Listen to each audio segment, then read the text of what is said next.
Oh, she's hanging on, mate.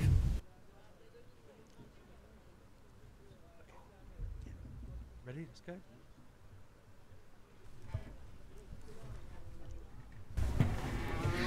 Hello and welcome to a special live stream from CGTN as Paris commemorates the 3rd anniversary of the terrorist attack on the offices of the satirical magazine Charlie Hebdo. In Beijing, I'm Jeff Moody. And I'm Gavin Blackburn. 12 people were killed in the incident in Paris on January 7th, 2015, in what was called at the time the deadliest attack in France since the early 60s. You're looking at live pictures coming into us at CGTN. These are pictures of the Hyper shop. It's a Jewish kosher shop. There was an attack the day after the Charlie Hebdo attack. An anti-Semitic attack took place here. The French President Emmanuel Macron has been touring the sites all morning. He was at the Charlie Hebdo former offices a few moments ago, and we're waiting for him to arrive here at the Hyper. He should be here fairly shortly. I mean, later in this programme we'll also be looking at how those dramatic events unfolded. The whole subsequent Je suis Charlie online solidarity campaign, and what the attack meant for both freedom of expression and for France's security situation. And as Jeff just mentioned a moment ago there, we'll also be seeing live images of President Emmanuel Macron and the Mayor of Paris, Anne Hidalgo. They'll be attending a trio of wreath-laying ceremonies in the French capital. And in addition to the CGTN website and app, we're live streaming across all of our social media platforms as well: YouTube, Facebook, Twitter and Weibo. So if you want to get in touch with any remarks or questions, you can leave a comment on any of those sites or send us an email to livestreaming@cgtn.com. Now, January the 7th, 2015 is a date that will always be remembered in France. The day of the deadliest terrorist attack in the country in decades. The target was the controversial satirical magazine Charlie Hebdo, which had sparked outrage after printing a cover image mocking the Prophet Muhammad. Just after 11:30 a.m. local time, 2 armed men burst into the offices of the magazine and opened fire on staff attending a weekly editorial meeting. A total of 12 people, including editorial staff, office workers and a police officer, were killed in the incident. The gunman then opened fire at police cars in the street before driving off, sparking a major manhunt. Well, from January 7th, 2015, here's how our correspondent Kate Parkinson first reported those initial events. Shocking scenes in Paris. This video posted online shows 2 armed men shooting a police officer at point-blank range before calmly leaving the scene. The 2 men opened a burst of fire and killed 10 people. Among them were 8 journalists, 1 police officer from the protection services for the people who needed particular protection, so a head of the newspaper, and a guest. According to a witness, one shooter shouted, "Allahu Akbar," and affirmed, "You are avenging the Prophet for them." They immediately leave the premises and fled in a black-colored vehicle that they had left parked on a public road in front of the building. The death toll later rose to 12. France has increased its security alert to the highest level, and there is heightened security around the capital. France is in shock over this terrorist attack, for which there is no doubt this is a terrorist attack on a newspaper that had been threatened several times and was justifiably under protection. Police say the magazine had received several threats in recent weeks and was under police protection. Charlie Hebdo has mocked radical Islam in the past. In 2011, its office was firebombed after it published an edition called Sharia Weekly. In 2005, it published cartoons of the Islamic prophet Muhammad, which sparked riots in the Middle East. A group of young journalists gathered near to the scene, holding signs reading, "I am Charlie." They said, "This attack is an attack on France's freedom of expression."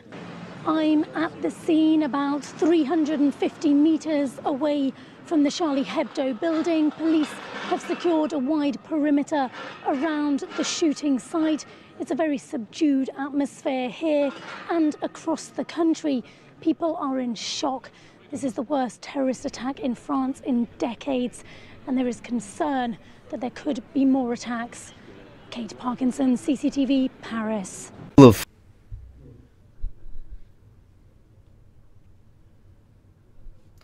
Well, after fleeing the gunmen, who by that time had been identified as the brothers Sherif and Said Kouachi, dumped their car around 3 kilometers north of the Charlie Hebdo offices before hijacking another vehicle.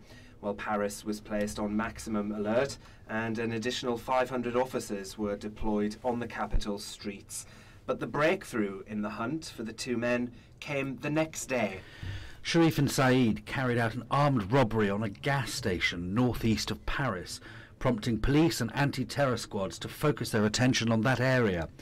The brothers led police on a chase around northeastern France, which zoned in on Crépy-en-Valois and the villages of Corcy and Longpont. After commandeering another vehicle in the town of Montagny-Sainte-Félicité, Said Kouachi was shot in the neck by police before a high-speed chase ensued as police pursued the brothers back towards Paris. The pair finally sought refuge in a print works in Dammartin-en-Goële. And it was here that this dramatic chain of events would reach its conclusion. Hundreds of armed officers surrounded the building, including elite sniper forces and military helicopters. Just before 5 p.m. local time, smoke was seen rising from the print works amid explosions and gunfire. The two brothers emerged, firing at police, but both were shot and killed.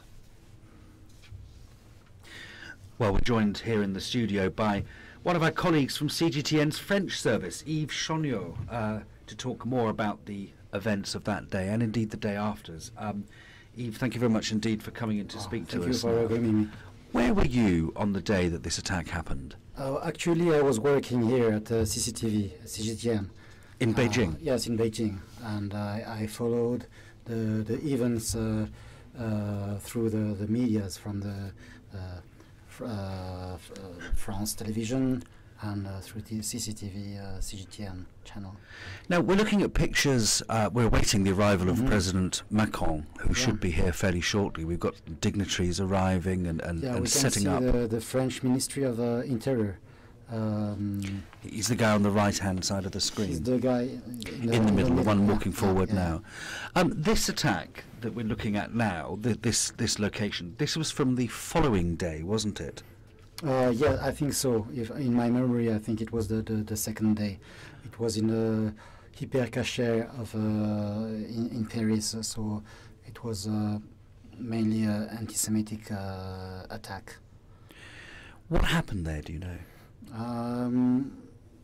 If I remember, many people were dead, were shot dead in this hypercacher. It was an easy target. Like you go there and you know that only Jewish people will go to buy some groceries. You were telling me earlier on that a story about the radio. But radio broadcasts at the time of this attack. Yeah, there was a live radio called BFM. BFM is a business radio, and it broadcast live and was revealing some precious informations, endangering the lives of people blocked in this cache, and some people were hiding from the terrorists, and those informations were given, and even during the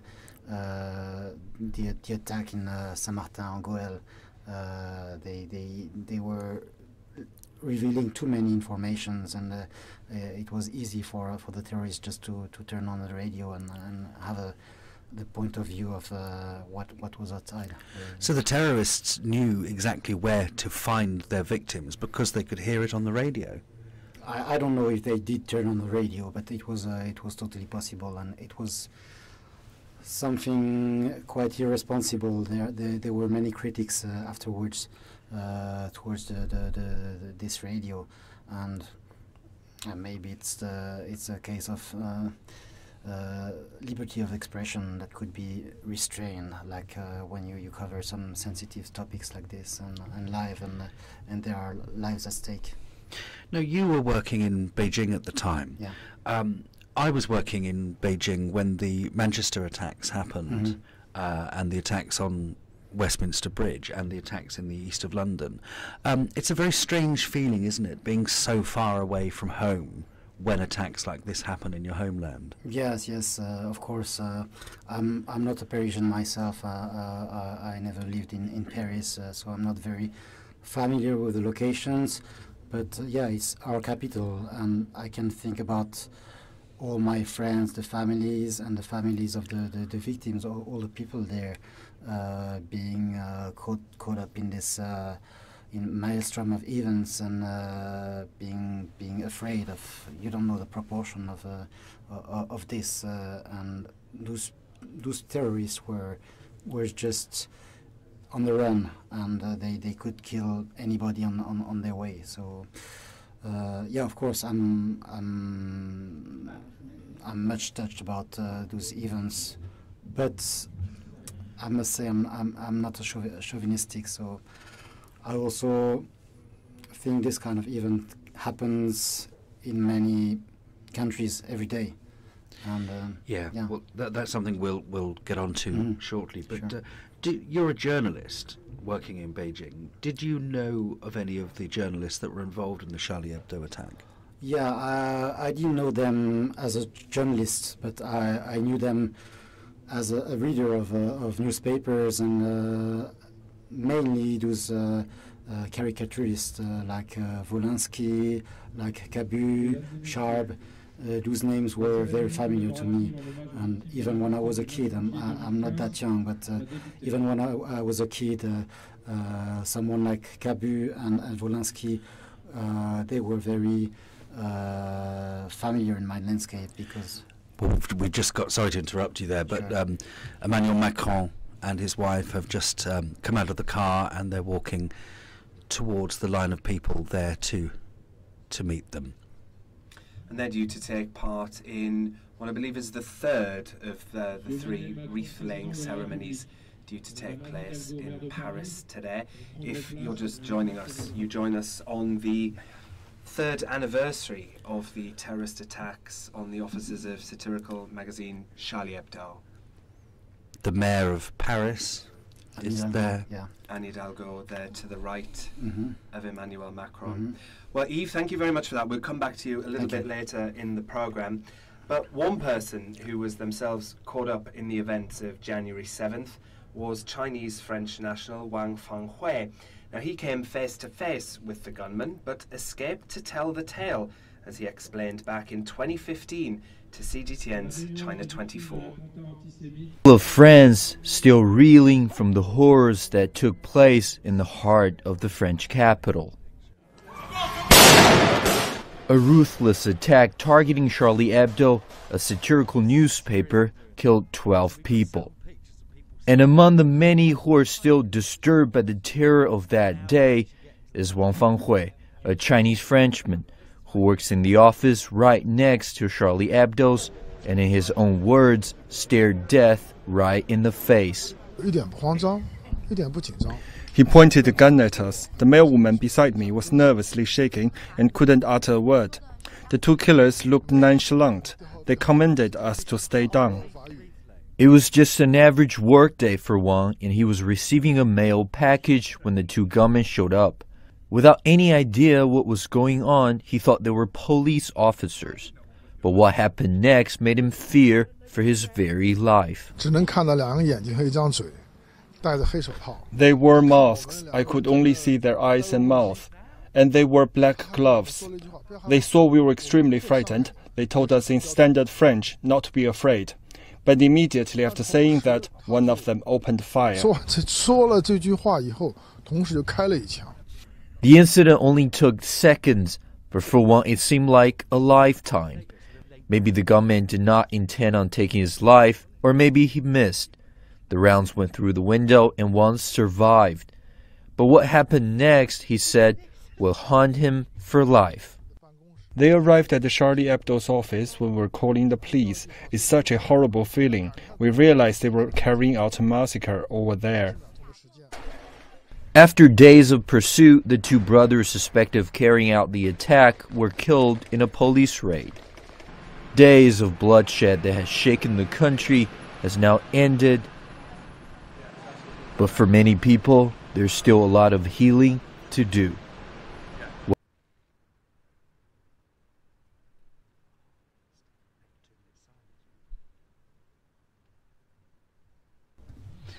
And we come back to live pictures here of the French President Emmanuel Macron and the Mayor of Paris, Anne Hidalgo, laying a wreath and commemorating the events of 3 years ago.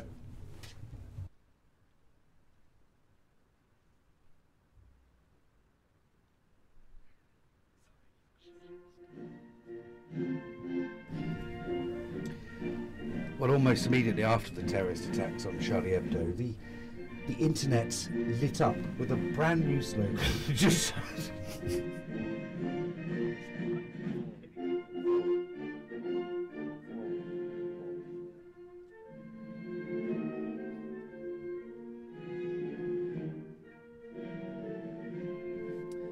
well, almost immediately after the terrorist attacks,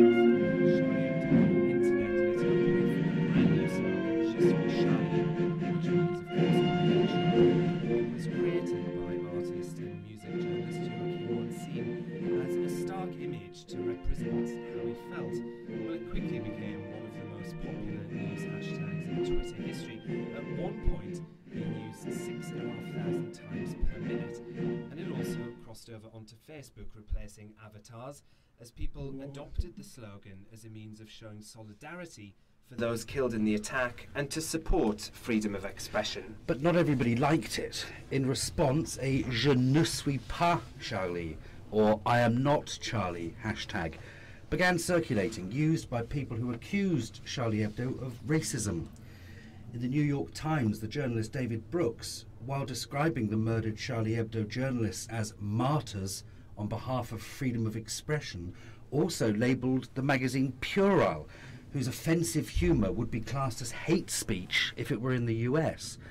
Others also adopted the "Je ne suis pas Charlie" hashtag to make a comparison between the loud outcry generated by the Paris attacks compared to the much smaller media response to similar and sometimes worse atrocities happening at the same time in non-Western countries. Now, I want to bring in Yves here to talk about this. Now, if you were going to use one of the two hashtags, Yves, "Je suis Charlie" or "Je ne suis pas Charlie," which one would you go for?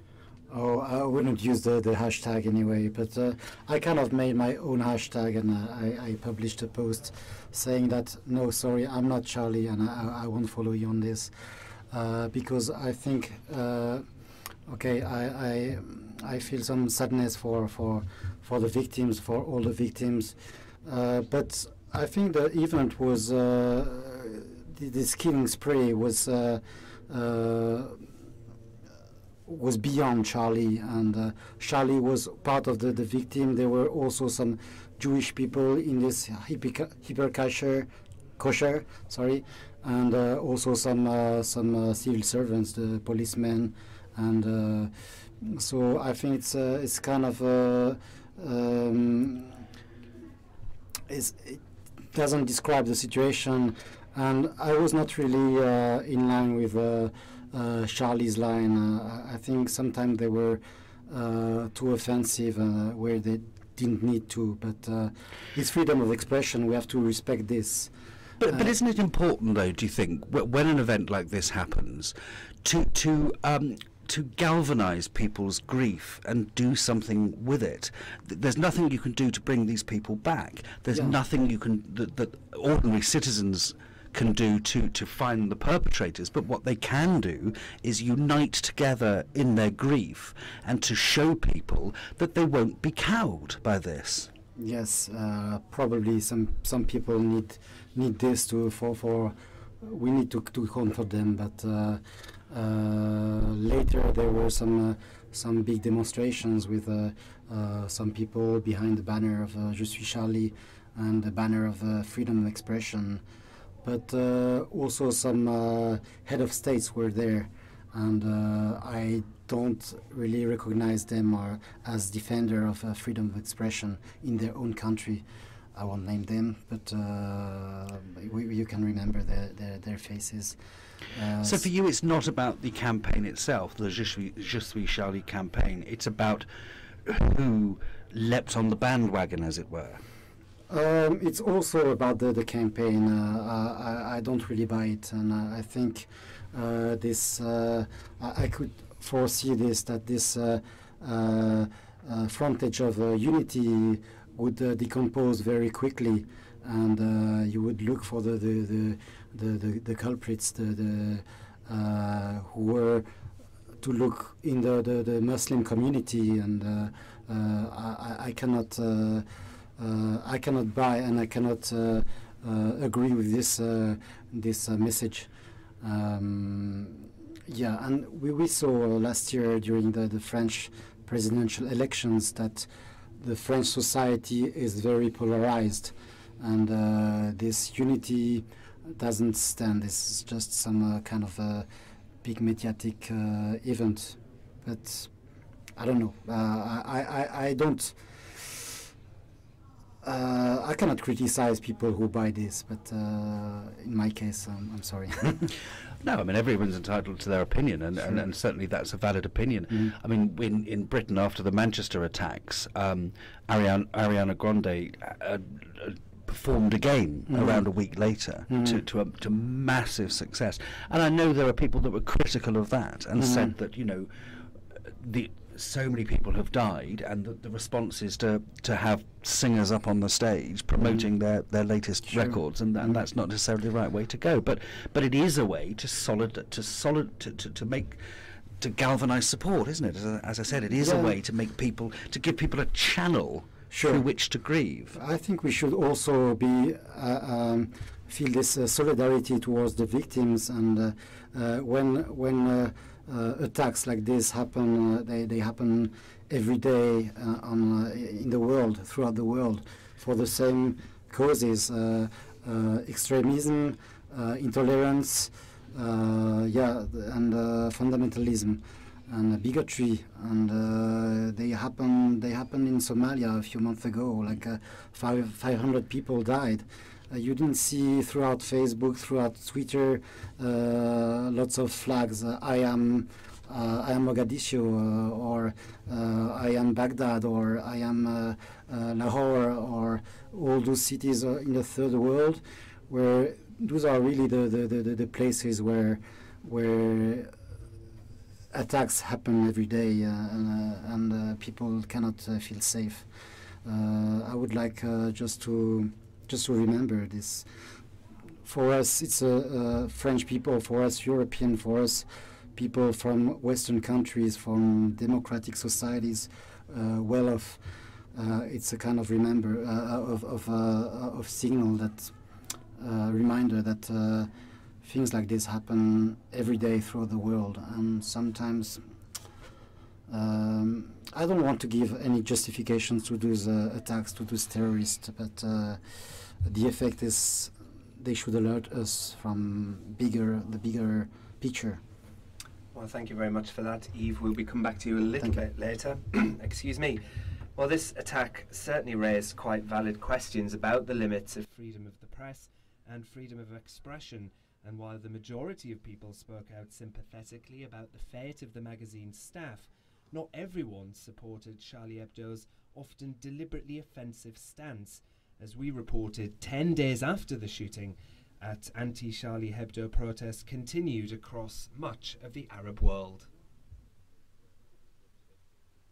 More protests have broken out in a number of cities in response to the satirical cartoon depicting the Prophet Muhammad, published by French magazine Charlie Hebdo. Crowds gathered in Pakistan, where religious parties held up signs and shouted slogans denouncing the publication. A photographer for the French news agency AFP was wounded during clashes outside the French consulate in Karachi. Meanwhile, thousands of Muslims in Jordan, Turkey and Iran also demonstrated against the French weekly. Clashes erupted between thousands of anti-Charlie Hebdo protesters and security forces in Jordan's capital, Amman, after noon prayers. Police used batons to disperse the crowds. Algerian protesters also took to the streets of the capital city, Algiers, carrying large banners reading anti-French slogans. Charlie Hebdo's most recent controversial depiction of the Prophet Muhammad comes after Al-Qaeda attacked its office and killed 12 people over a week ago.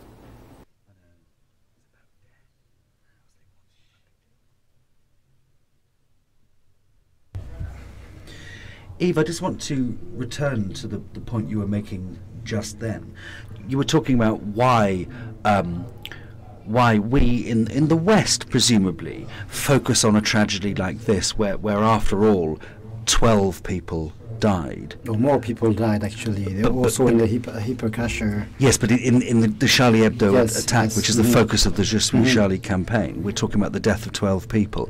And yet, as you say, every day in other parts of the world there are more atrocities committed with a greater number of dead that don't really get the coverage that they deserve. Why do you think it is that people in the West primarily don't focus so heavily on tragedies that happen elsewhere in the world? No, I think that's quite natural. You focus first on what's happening on your doorstep. And probably Westerners more easily identify with other Westerners because they think as their society as quite secure, well off. We live the freedom of expression mostly to many points of view, and so we cannot imagine really something like this happening. It's a shock. Is there an element of racism here, do you think? Is there an element of us sitting in our cosy lives in the West and not really caring enough about what's happening in Yemen, for example? Yeah, probably, but this is quite natural, not natural, but we cannot have our thoughts everywhere on these tragedies happening every day. Like in Yemen, it's every day, at any moment, innocent people being killed, kids being killed, old people being killed, hospital being bombed in Yemen, in Iraq, in Syria, many places. I think it's all natural that we are most touched by when it happened to our doorstep. But it should be a reminder that we should also get concerned about those tragedies happening in other places of the world. And I think one of the aim of the terrorists attacking Paris, attacking New York, attacking Bonn or Nice or all those places where we feel safe is just to move us and to have the biggest impact, because it's not 12 dead that will make the difference, but it's the emotional impact on the population. Yes, and it's what the death of those 12 people means, isn't it? Because those 12 people died because people didn't respect their freedom of speech or want them to have their freedom of speech. And it feels to us, or to people in the West, very much like an attack on our democracy, attack on our freedoms, attack on things that we hold particularly dear. It feels like an attack on who we are, doesn't it? Yeah, totally. And in France, we're the country of Voltaire, this famous writer who wrote that even if he doesn't agree with what you write, with your opinions, he will fight to death for you to express them. So. But is there a sense here, though, that Charlie Hebdo, in a way, was asking for trouble?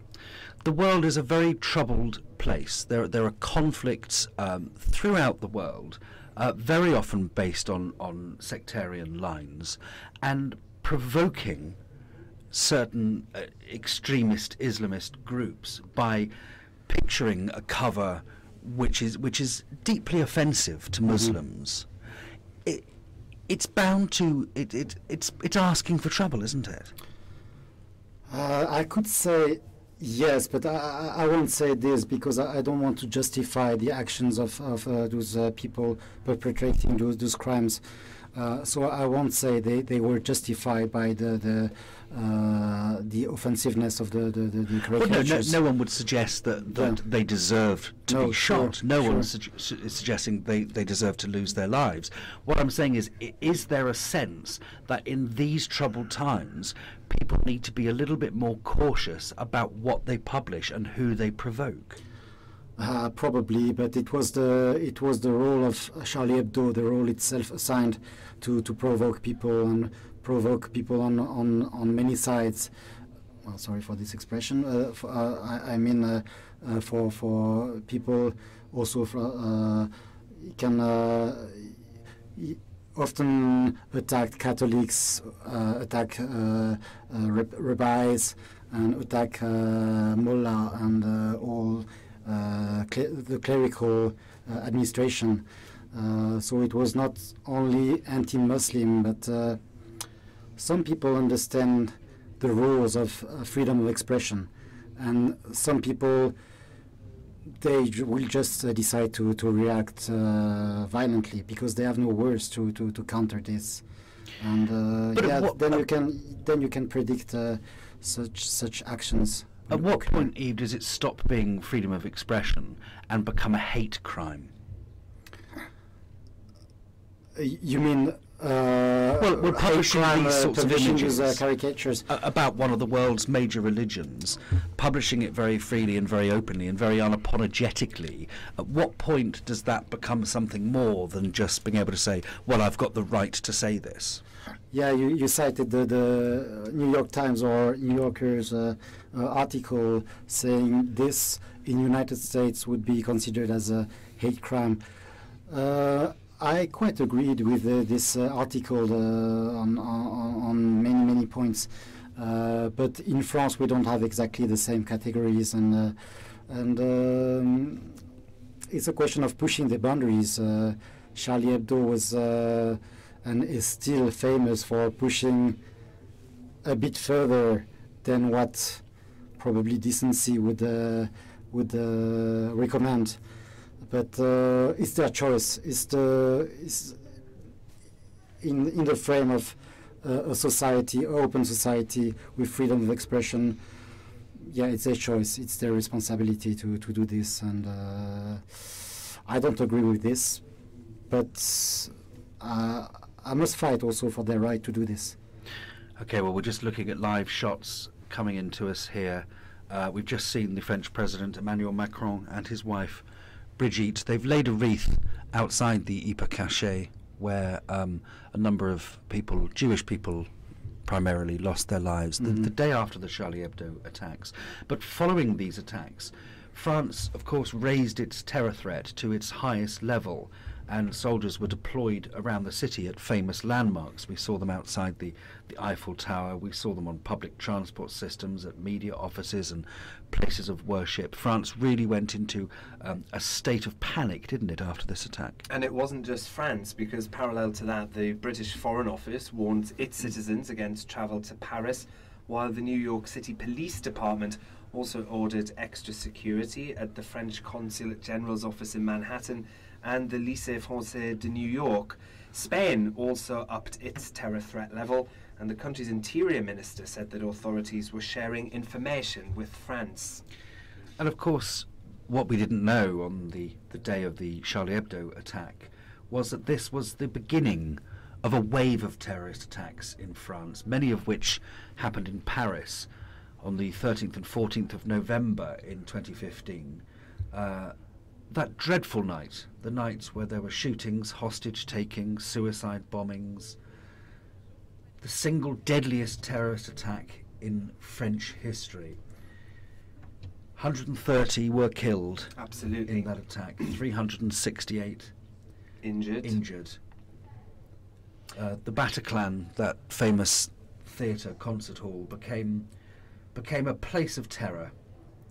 Did indeed. 90 people alone lost their lives there during an Eagles of Death Metal concert.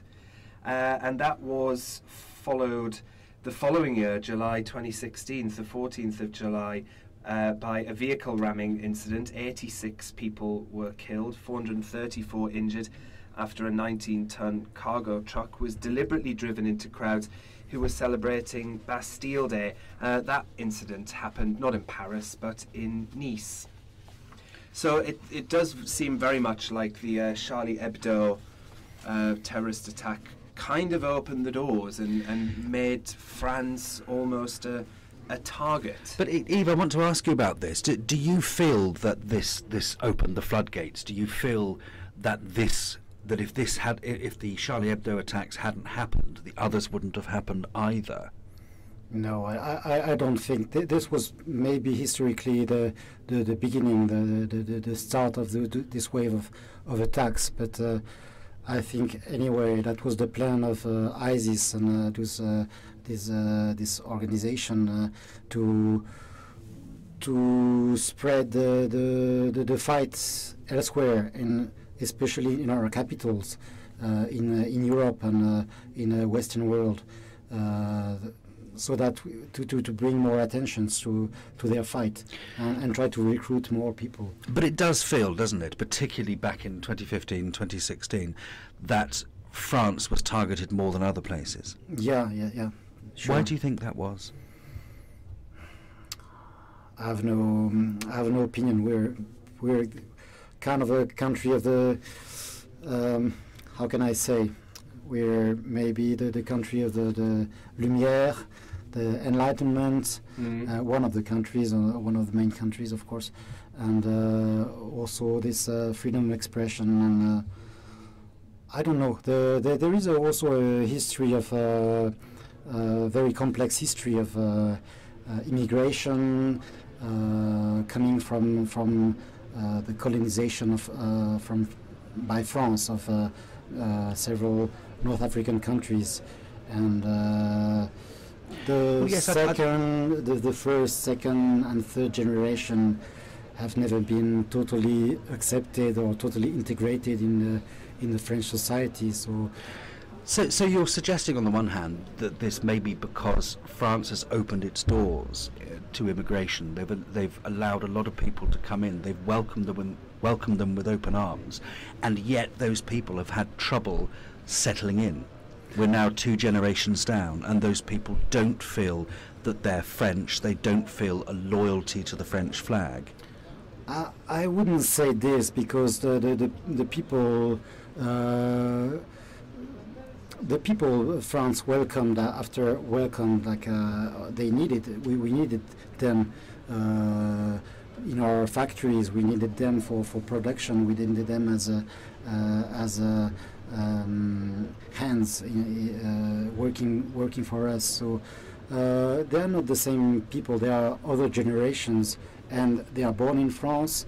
They are French people. Those terrorists were French people. They didn't have any other country, and they were not really.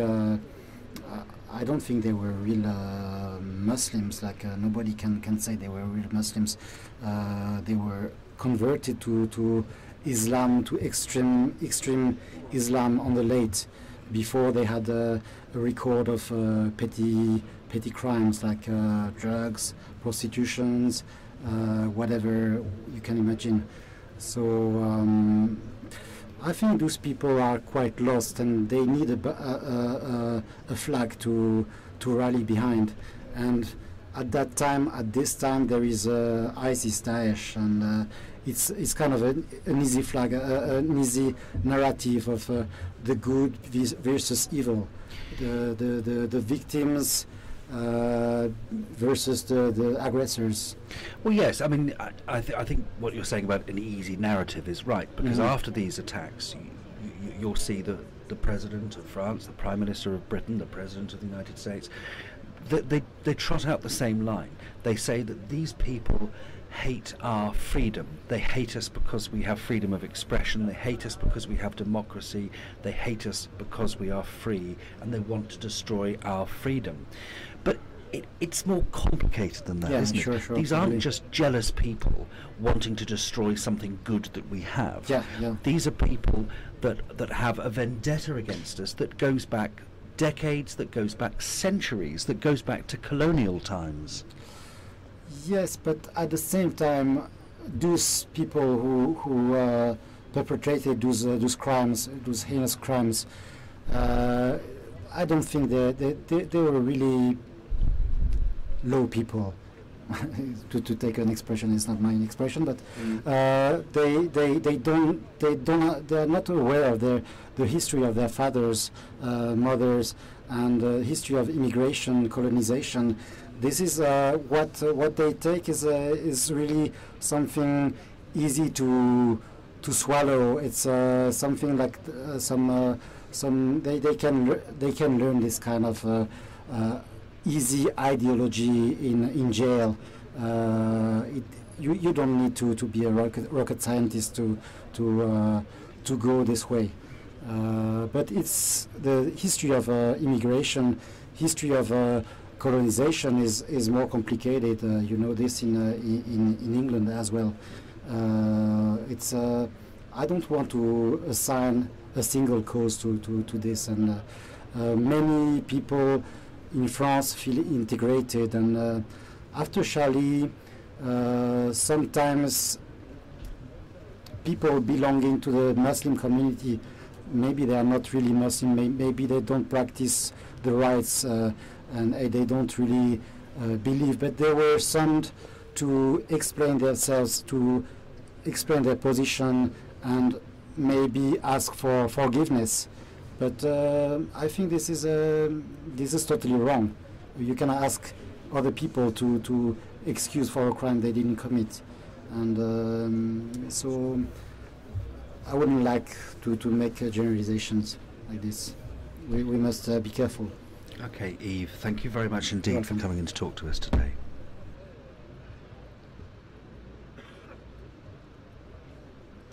Well, if you're just joining us, we're almost at the end, in fact, of this special live stream with live images coming to us out of Paris. Bit of a media scrum going on just at the moment. Cameraman trying valiantly to show us images of French President Emmanuel Macron, his wife Brigitte, and the Mayor of France, Anne Hidalgo, who have today attended a trio of wreath-laying ceremonies to mark the 3rd anniversary of the terrorist attack on the offices of satirical magazine Charlie Hebdo. Right now, in what looks to be a bakery, Charles Traiteur. This is next door to a Jewish kosher supermarket, which was also the site of shooting the day after the incident at the Charlie Hebdo offices on the 7th of March, presumably French President Emmanuel Macron talking to the shopkeepers in there. So that's about it from me, Gavin Blackburn, from me, Jeff Moody, dear colleague Jeff Moody, and from our colleague Yves Chanyou from the French service here at CGTN. Thank you very much for tuning in.